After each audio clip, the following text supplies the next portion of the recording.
All right, so get this. We're diving into one of Australia's biggest mysteries, right? Picture this. 1966, Australia Day.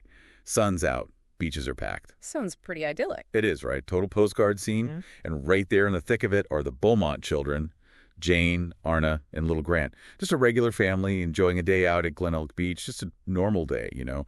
But here's the thing. This ordinary day, it becomes the start of a mystery that still had Australia creeped out. Yeah, and you know what really gets you about this case, and it hits you right away in the source material, is how fast everything goes from normal to, well, every parent's worst nightmare. Honestly, it's chilling. Like, 1 minute you're a family enjoying a holiday, next minute your kids are gone. And we're not talking about some, like, deserted back road. This is a popular beach, middle of the day.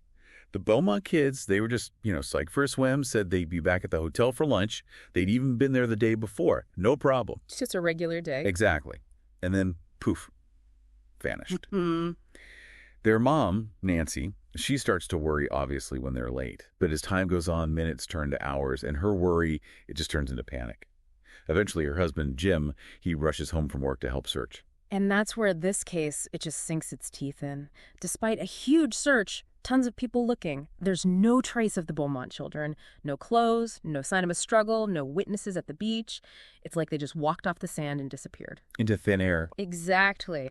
This case, it blows, it's a national obsession almost overnight. And this is where, it gets really confusing. You've got all these eyewitness accounts, weird sightings. They seem like they're going to break the case open, but then nothing. Dead end, dead end, dead end. It's like every lead just falls apart when you look at it too close, So you've got these witnesses. They say they saw the kids near the Padawalonga River. Some even think they chatted with them that afternoon. Really? Yeah.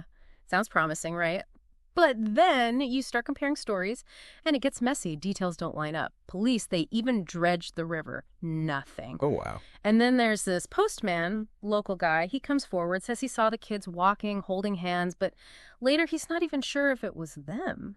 Those first few weeks, it was just chaos, hope, disappointment, and everyone wanting answers. And then on top of all that, there's that witness account that really just gets under your skin. The one where they see the kids with this unknown man. Oh, yeah. That one. Multiple people said they saw the Beaumont children with this guy. He was tall, kind of athletic, tan, blondish hair. Almost like, a surfer dude or something? Exactly. And here's the really creepy part. Nobody says the kids look scared. Not at all.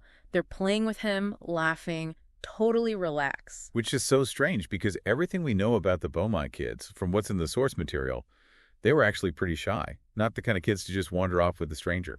And then you add in that whole bakery thing, and it's just another layer on top of an already bizarre situation. Oh, right, the meat pie. That always stuck with me. So 9-year-old Jane, the oldest, she's seen buying a meat pie and some other pastries at this bakery. Now, 2 things about this are weird. 1, Jane hated meat pies. Her parents said so. And 2, the money she used, it was a pound note. That's a lot for a kid back then. And her parents said it wasn't from them, so where'd she get it? And why buy something she didn't even like? It's almost like she was buying it for someone else. Right. For that blonde man. Crazy, right? Yeah. You start connecting these little things, and they seem important, but then nothing. The trail goes cold again. It's like every time you think you're getting close, it just gets more confusing. And if that wasn't enough, right on top of those sightings with the man, there's this woman who said she saw the kids being forced into a house nearby. She described the house, the car, even little details about the people she thought took them. It's terrifying to think about, and it really freaked people out at the time. But like everything else, nothing checked out. No house that matched her description. Nothing.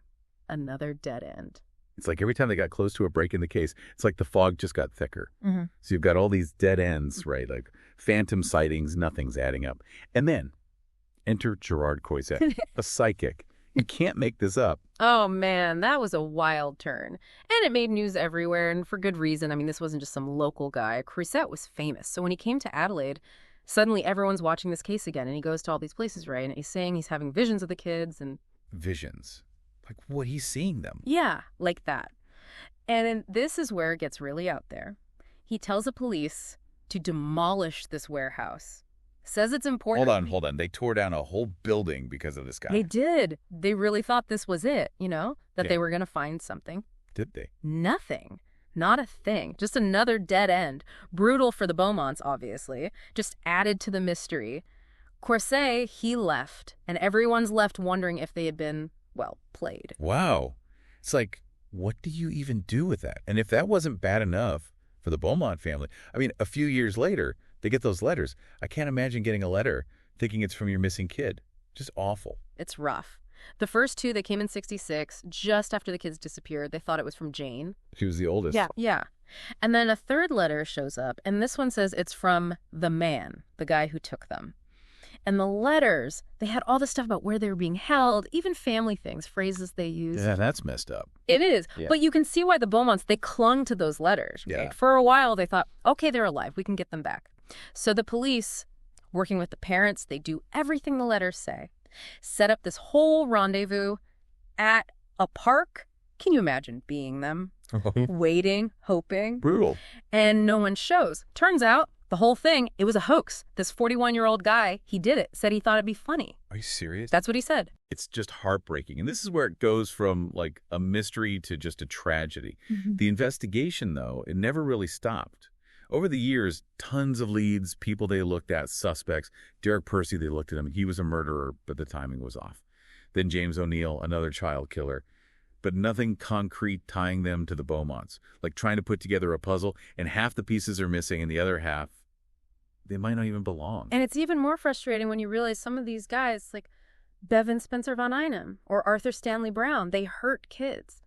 But they could never prove anything. Never that one piece of evidence that connected them to the Beaumonts. Right. And then you have Alan Maxwell McIntyre's story. Still gives me chills, even after all this time and all the dead ends. Yeah, his story will get to you. So he says he saw the Beaumont children in a car. The driver, Alan Anthony Monroe, he was in kids, hung around Glen Elg a lot.